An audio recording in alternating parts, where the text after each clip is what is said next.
An ordinance of the Township of Howell amending Chapter 188-84.1, entitled Moderate and Low-Income Housing Zones of the Revised General Ordinances of the Township of Howell. At this time, I open up the floor for any member of the public that would like to speak for or against the final adoption of this ordinance. Please come up.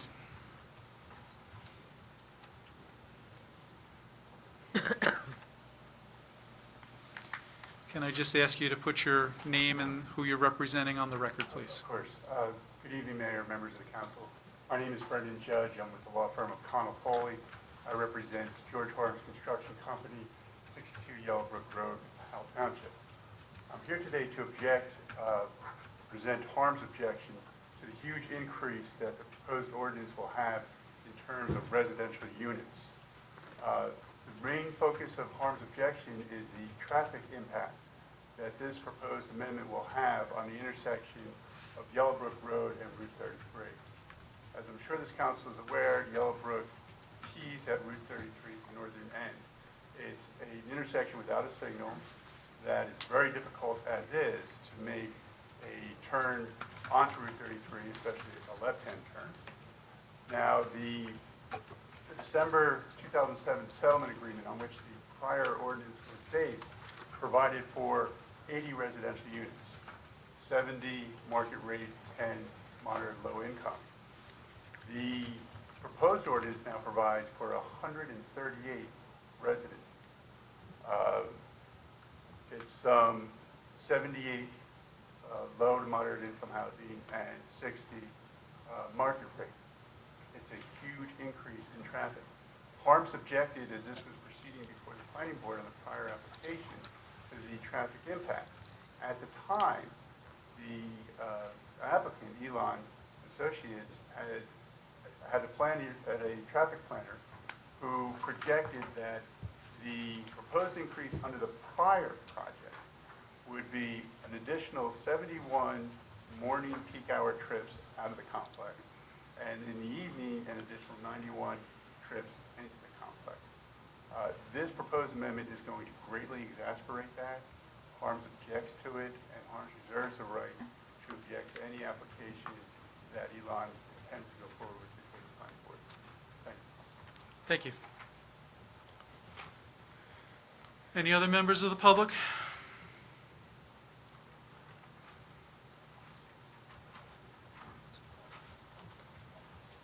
Good evening, sir.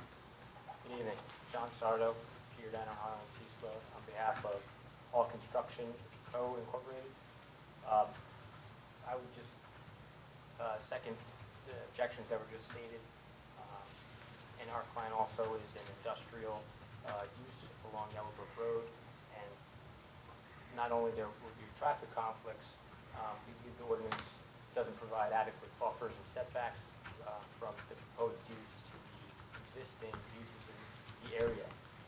With me this evening, I have a professional planner, Gordon Gemma, who I'd like to call and ask questions and provide testimony. Is that appropriate? He could certainly speak to it. I mean, he could just put his objections or his testimony before council. I don't think you have to do a Sure. Q&A. Okay. Well, I'd like to offer his statements now. Thank you. For the record, Gordon Gemma, Gemma, if I'm sworn in or just on the record? This is just on the record. On the record, okay, that's fine. And just for the record, I'm a licensed professional planner in the state of New Jersey. I've testified in front of hundreds of planning boards. I've been here in Howell You're for not many years. testifying here, I know, you're just... I know, I'm just putting it on the record. Thank you, Your Honor. And I was asked to take a look at the ordinance on behalf of my client, All Construction, and I've looked at the ordinance, I looked at your fair share plan, I looked at your environmental inventory, and a few other items of record. And just to give context, I know that there was someone from Harms here, as you're all aware, that the Yellowbrook Road, where my client is and where Harms is a road that, while there is some single families around there, there's predominantly a type of industrial use. There are also, in addition to industrial use, you have the asphalt plant and you have a shooting club. And so you have uses there on Yellowbrook Road where the property would ingress and egress onto that are not compatible uses with the standard multifamily uses. The other thing that struck me as a planner is when you're putting a multifamily use in a location, you look for things like, how do you have linkages? Is there any mass transit? Are you have sidewalks? Is it retail? And the answer is no. Don't have any of those. So anybody going in and out of that site has to use cars. It goes to some of the concerns raised by the gentleman for Harms Construction, that in fact, this is a generator of cars because there's no other way to get around. And that anyone going there would have to use that. And that's something that you as policymakers have to say, how am I trying to meet my obligation of the township for their fair share of affordable housing, but what's it going to do to the people that actually live there, and how are they going to get back and forth? And what does that do in the queuing of the neighborhood around there? And so I want to bring up a few things. In your preamble to your ordinance, it says the intent is to, quote, provide a suitable location for the construction of moderate and low affordable housing in accordance with the applicable rules and regulations of COA, which you know under the recent Supreme Court case doesn't have applicable rules and regulations anymore, and your fair share plan. That was the plan that you adopted in 2009. And while I'm going to spend some time on the issue of suitability, and I'll be quick, I do want to bring up a few things. As drafted and shown on the attached plans, the ordinance permits 15 affordable units. They're multifamilies. It has 60 single-family and 63 multifamily units. It's a total of 130 units. And what you're providing on site then is 11% affordable. Your fair share plan, which I know your planning board has got to look at in the context of your master plan and make what's known as the consistency determination. Are you consistent? In my opinion, you're not. And here's why. 2009, your fair share plan said that you're going to have 10 affordable units on this property. Now it sounds good. You got 15, got much better. But what it did say, those 10 units, it was going to be based upon 60 total units. You've now doubled the amount of residential units on the site. You've only added 5 more. So in a sense, you're not consistent with your own fair share plan that in 2009 you said, at the very least, you're going to have 1 in 8. We've increased. Now how many units, how many affordable do you have now on site? Because right now, according to your ordinance, you have 15. My point is, on the ordinance that's being introduced tonight, you have 15 affordable units. That's what it says. And 15 of 138 is on 11%. Previously, you had 10 on 60. So we have 5 more affordable units. You have 5, that's correct, sir, but what you also have is double the amount of residential. I understand, Right. but And so let's, the point- let, I understand Right. your point, Right. but let's just make sure we put all the points out there, not just the ones that Okay. suit your I argument. understand, but I thought I was clear that you doubled the amount of Okay. units, but you didn't double the amount of I heard a different emphasis, that's all, I'm just Okay. clarifying. And I want to be clear, that's important. Sure. And you're right, Your Honor. Can I just, I just would ask you just to take a pause for 1 second. The beginning of what you're saying, it sounded almost as though you thought that we were the ones who were proposing this development. You understand the history with the settlement agreement? Yes. Okay, so for full disclosure, before we go any further, I would just like to ask Ms. Torsivia just to give us a very brief 100-word or less update as to why this is here and what the action with Elon is all about? Because I think we're going to start to skew the whole topic here. Oh, okay. Elon was part of our second round and third round fair share plan. This ordinance was, I think, in 2008 we adopted it, if I'm not mistaken. And they litigated, this is what they wanted, and this is what we were required to do. Now, fast forward 5 years later, 6 years later, and it doesn't necessarily fit with the site. So they were before the planning board. The planning board sent a resolution requesting that the governing body take a look at the ordinance and see if we could revise it. And in terms of the affordable units, you're still adding 5 Right, I 10 from understand. 10. So the purpose of me asking you to do that is I just want to make sure that it's on the record, the other side of the story, that this is a court-mandated application for us to move forward with. It's not like nothing will go here. We're all on the same page there, right? Yes, and my client understands that this is a Okay. function of Howell's affordable obligation and a settlement. at how I reached with Elon. Okay. I understand that. I apologize, I didn't hear you say that at the beginning of your I was testimony. mayor at the time, I agreed to nothing. I had no choice. So I'm gonna let you know I agreed to nothing. All right? And we certainly understand the process and how the process has changed and how it obligates towns, even if I was the mayor of my town for a lot of years too. Okay. I understand the problems that policymakers create when or have faced when they're forced in this position, and it doesn't help anybody. What I'm getting at is, when you as a policymaker look at an ordinance, and you're looking at an ordinance now as a policymaker, you make a determination. And in 2008, your determination was a 5-unit per acre yield. Today, we're at a 12-unit per acre. I know you're driven by the court, and I get it. But still, you have to consider, as a policymaker, what does it do, and how do you do it, and the impacts that it has. My role tonight as a planner, and also on the fair disclosure, I'm also an attorney. So I know the process you face and the pressure upon you, but I'm just trying to put onto the record, similar to the other concerned parties, of what this might do and how this might impact you. In addition to the issue of the number of units, which I just seemed odd to me, that in fact you're doubling the yield, but not doubling the number of Mount Laurel units. Other issues now, how does it impact the issue of suitability? You heard the applicant, you heard the neighbor next door discuss suitability in the context of, well, there are non-suitable uses here. You heard them discuss issues of traffic, and now you're going to have additional traffic, and I know you have an obligation to do this. There are other issues that you just should be aware of in your own fair share plan as a function of your own environmental inventory. One of the issues here is sanitary sewer. In 2009, your fair share plan properly said that there's no sanitary sewer there, but it's adjacent to an existing 208 area. I just bring up, looking at your plans today, it's not accurate. Your sanitary sewer plan on the Howell map indicates, in fact, it's adjacent to an area that might have sanitary sewer, but doesn't quite have sanitary sewer yet. Now, your environmental inventory says there's some mapping going on, and it might have changed. I want to be fair to say that it might have changed. What you have today on your plans indicate there's no sanitary sewer, and it's not adjacent to an existing 208 area.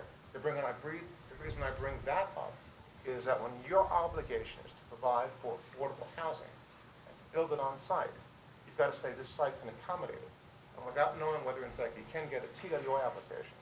Yeah, but then in all fairness, the application would never be built, so you're making a moot point. The point I'm making is this, is that what I do know is this, that sometimes, in some locations, they say to the applicant, you've got to make sure, and you've got to be able to get your approval from the DEP, or certainty that you can get that sewer extension permit. And then I'll rezone you.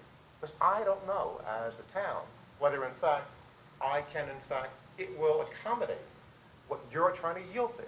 Similarly, your affordable inventory indicates, and in 2009 you said it could be T&E, for an endangered species on the property. You brought up the issue in the 2009 plan about the northern pine snake. I have no idea that there's a northern pine snake there or not. You look at the habitat. But one of the things this applicant has to do is, in fact, get a new LOI. The old LOI, I understand, expired. The new one, because it's in the planning area 4, they've got to apply for that. Well, if they can't get an LOI that has the same buffers, they have to put a 150-foot buffer on there, and that would impact their ability to yield. Again, the issue goes to, you don't know quite yet what can fit on there. Nevertheless, your zoning to do that. And finally, I bring up one other issue for your consideration, and that is when you doubled the yield from 60 to 138 units, you left other types of constraints there. One of the constraints that you left was your buffer requirement. Your buffer says that the buildings, these big buildings, are going to be 30 feet from the road. In fact, the plan shows it, 30 feet from the intersection of Yellowbrook and the other adjacent road, the county route. 524. I'm sorry, thank you. But when you look at your other ordinances, and other ordinances in particular about buffers, there's a requirement that says that when you build against non-compatible uses, or when you go against a major road, it's got to be 60 feet. So what's happening is, and I just bring it up, that your ordinances have language, they provide you guidance, and it goes to the heart of the obvious question you're going to have to make is, well, if I comply with those ordinances, and I've got to put a 60-foot buffer instead of a 30-foot buffer, I'm never able to build the number of units I have to build. No, what I would say to you is that what you're not representing is that those buffers came out of the court case. So it was not in the purview of this governing body to set those buffers. It was the judge who did that. And I think another thing you're missing out of this whole application is that there was a removal of a large commercial element that was taken out of this, which also factor in. Right. So, And you're right, I agree. Now, when you say it was taken up by the judge, I don't know if a judge actually dictated to you, and I could be wrong. And if I'm wrong, then I said... well, then let our If you attorney... make I a think- statement, if you're wrong, I'll tell you. But here's the point. I don't know if the judge said there shall be a 30-foot buffer. What the judge probably said is that he's got to accommodate so many units. But what I'm getting at is, you have ordinances in place. The judge, the court, I've done a little amount of litigation in my last 30 years of practice. It's not the court dictates to you. It is a give and take with the applicant, and you agree upon something, it's settled. Yep, that's builder's remedy. I kind of think that's where we're at right now, right? But that is, but what I'm bringing up now... It just happens to not be a remedy that you feel comfortable with. What I'm bringing up to you is this, that certainly my client feels that there's an impact upon their ability to do business. And the concern is this, there are industrial businesses on that road. Obviously, as residents move into them, there's going to be concerns about those type of businesses and the conflicts inherent with that. And I bring up to you, as policymakers, that that's an issue, because they've been existing people, there's been people moving... You don't have to bring this up to me. Well, I'm bringing... I was in Trenton with co-officials saying the same thing to them 8, 9 years ago when they were jamming this down our throats, okay? So you're not bringing up nothing new to me that I didn't bring up in Trenton. You know what Trenton said? This is what's going to go on, all right? We had no choice. Councilman Walsh, I'm making these comments on the record, so my client can make a determination how to proceed, and that's why I'm doing this. And certainly I don't want to be stilted to push one direction or the other, just present the facts as I, as a planner, see them. Right, but you're presenting the facts that are convenient to you, in all honesty. Any applicant... So when you do that, I will certainly entertain the voice of other council members to put the entire picture onto the record. Your Honor, I welcome that the entire picture go on the record, so there's a fair representation. Okay. But and certainly if I said anything that's incorrect in terms of what your buffer requirements are... You're not saying anything that's incorrect, but you're leading the public, because this is a public context here, you're leading them down the path as though that the items that you're bringing up have been frivolously disregarded by the council. And I hope that that's not the intent. I believe you Okay. worked very hard on putting this together with the obligations you have. And certainly, I have not said, and if I have, I apologize, Okay. that you've ignored anything. So then can you just, I appreciate your background and the testimony that you're capable of giving. I guess I would ask you in the light of time here to tell us what it is that you're objecting against. Are you objecting against the entire No, sir. Elon development? Are you against the additional units, saying, What I and feel- providing testimony that there will now be additional traffic? Because I'm not sure that you're a traffic engineer. I am not. Okay, so what is it exactly that What you're, my objections are as follows, that right now we're here to an ordinance, not the 2009 ordinance. okay, We're here to the changes, 2015 ordinance. And those changes are an increase in density. I believe because of incompatible uses. I believe because of uses like my clients. I believe because of issues such as the not being sure of the sanitary sewer, not being sure of the wetlands, and your own buffer requirements. Yep. That those things should be weighed when determining whether to amend the ordinance. I'm not going back to 2009. I think that if we had the luxury to be able to do that on every one of the topics you just represented, I think we would be glad to do that. I'm under the impression from our attorney that we do not have the ability to do what you're asking to do. Then, Your Honor, I'm not asking this board to do any of this council to do anything that is inappropriate or beyond its jurisdiction. Okay, I do believe, however, that there is some flexibility that you have. Ask you to consider that. thank you. You're welcome. Do we have any other members of the public on this particular ordinance? Yeah. Seeing none, I close the public portion of the meeting for this ordinance. Any discussion or motion by the governing body? I'm afraid what you'd get from me is emotion.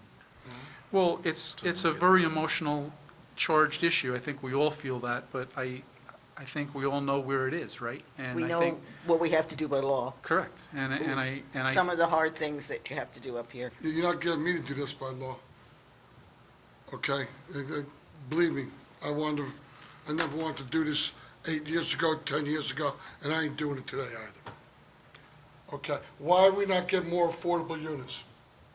I want to know the answer. because the settlement agreement doesn't Who dictate that settled they this? have to. You are getting more affordable. You went We from get 5 10 more to 15. affordables, but we're gonna have more that we're gonna need because of the amount of units that are gonna be there.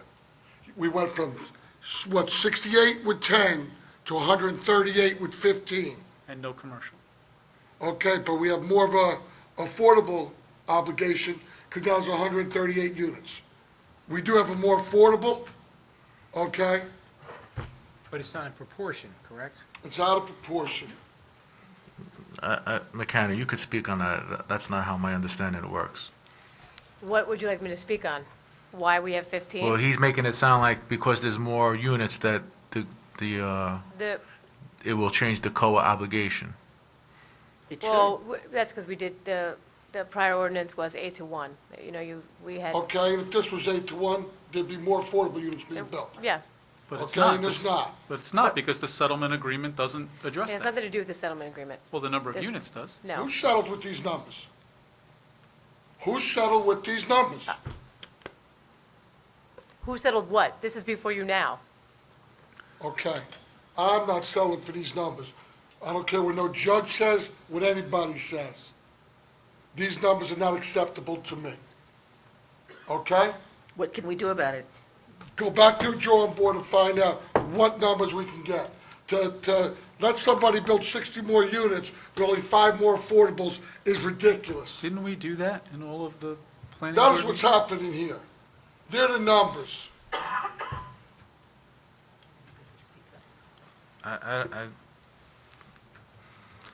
This became before the planning board. There was an application that the planning board felt was not conducive with the previous. This is now the ordinance that was, and it has to be agreed upon us. They got rid of a commercial element, and, So for that, we give somebody 60 more units? And they didn't want to do it anyway. listen, Now we give somebody that's 60 not more true. units? That's not true. The application would go back to what the original application was. The planning board, you got houses next to a gun range. They They're just still gonna be next to a No, gun range. no, they removed. Oh, would they move them 30 feet away? No, they eliminated 10 houses. So now you have, Oh, they a- eliminated 10 houses, Rob. We went from 68 to 138. What did we eliminate? because you have more apartments. You have more apartments in the, not single dwelling residentials. To go from 68 to 138, to me, isn't eliminating. That's adding. No, it wasn't 168 to 138. It was 68 to 138. 70. Okay? That's adding 70 units. If I'm wrong, tell me. If I'm wrong, tell me. You are adding more units by eliminating a commercial element. You're adding more housing units, and it's still right there next to the gun club, right there next to the commercial. These are the same things that sickened me 10 years ago. Yeah, but you and your administration had to sign off on that. So now it sickens you still. Oh, it's worse now. Even worse now. I went to Trenton, okay? I don't agree with this. I don't like it. I don't think I voted for it then, no matter what the judge says, and I ain't voting for it now, no matter what the judge says. So what's your alternative proposal? Do you have one? I mean, if there's, I wouldn't agree to this for nothing. where would that put us in the whole process then? God legally? bless them. They'd be suing us back to court. How much did we spend in litigation with Elon? I have, that was. Oh, before- hundreds of thousands of dollars. That was before me. It was Yeah. hundreds of thousands of dollars Yeah. over a long period of time. I was in on the tail end of like 8 or 10 or 12 years with litigation. It started about 96 or 97. This is not acceptable. Okay? You and I met with them about 6 months ago, correct? And we talked about maybe swapping some properties. But where did this come from? going up to 138 units. Where? Did this come from the planning board? Is this their recommendation? This is a proposal by the applicant Okay, in conjunction with the planning board. Like Okay. any other negotiation, this is what the plan came up to be. If you have a better plan, then come up with the better plan. You've made your statement, I'm going to make a motion that ordinance number 0-15. Can I ask a question first? Was there any consideration given on the additional units and the impact on the school system in terms of And they're enrollment? probably going to want to, Those numbers come out at the planning board, but how do you, what's your, When I was on the zoning board, there were formulas. When I went to the various training sessions, Mm-hmm. there's an actual computation you can make as to the anticipated increase in school enrollment based upon X number of units. yeah, I think those numbers were given, I can't tell you what they were off the top of my head, but it wasn't significant. Okay. And it's also based on the bedrooms, so these are not, high three-bedroom apartments. But if Councilman Walsh or you or anybody else has a better remedy for this, speak now. Otherwise, we have an ordinance in front of us, and there's an application before the planning board. So, what's your suggestion? I'm just trying to determine if this ordinance is not approved, where does that put us in the whole process in terms of... Back to the application they originally had. And a likely lawsuit. no. No. They have an approval for like 70 units and to build a commercial component. Okay, so you are in favor of the commercial component. Hold on. I never said that. Well, but what is it that you are in favor I of? never said that. Okay, Okay, but I'm Mayor, I would asking never you. have increased somebody's units. Councilman Walsh, I would I never know, I increase. know everything that you're not in favor All of. right, You're- I you're- would never have increased somebody's units, 68 units, and only got 5 affordables out of it. the one big benefit of this plan is that there's a whole lot's worth of land between the house and the gun club.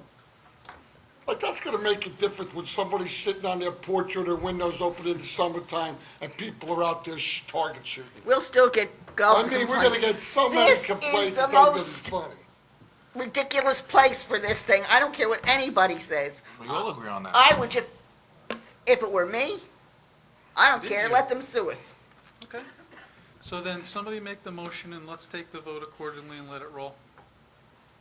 I'm not hearing any other alternatives, any other suggestion, any concept that you would like to have.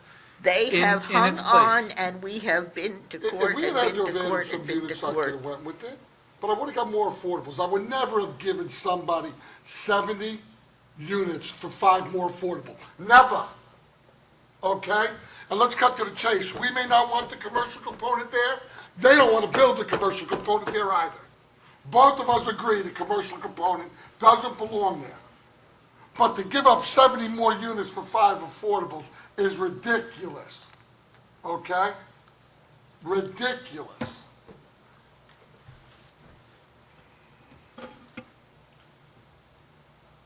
You done? You done? I have no idea if I'm done yet or not.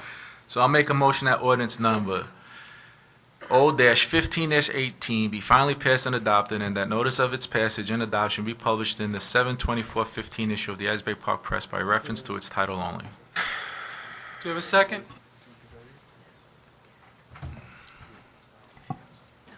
Without the Mickey Mouse Act of passing the gavel, can I make the second? Yes? Sure. A second. Roll call vote, Ms. Wallman? Mr. Guz? No. Mrs. Smith? Come back to me, please. Mr. Walsh? No. Mr. Nicastro? Yes. Mayor Gotto? Yes. Mrs. Got- Smith? Guys have done it to me again.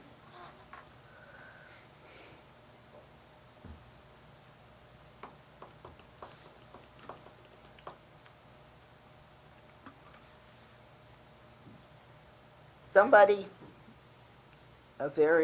I consider very wise land use attorney, told me years ago, don't be afraid to be sued, Pauline.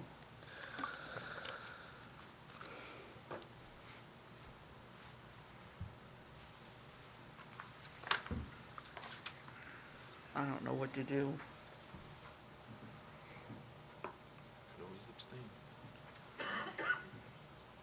I don't have any fair reason to abstain, other than it's giving me a bellyache right now. My stomach is killing me, just from this.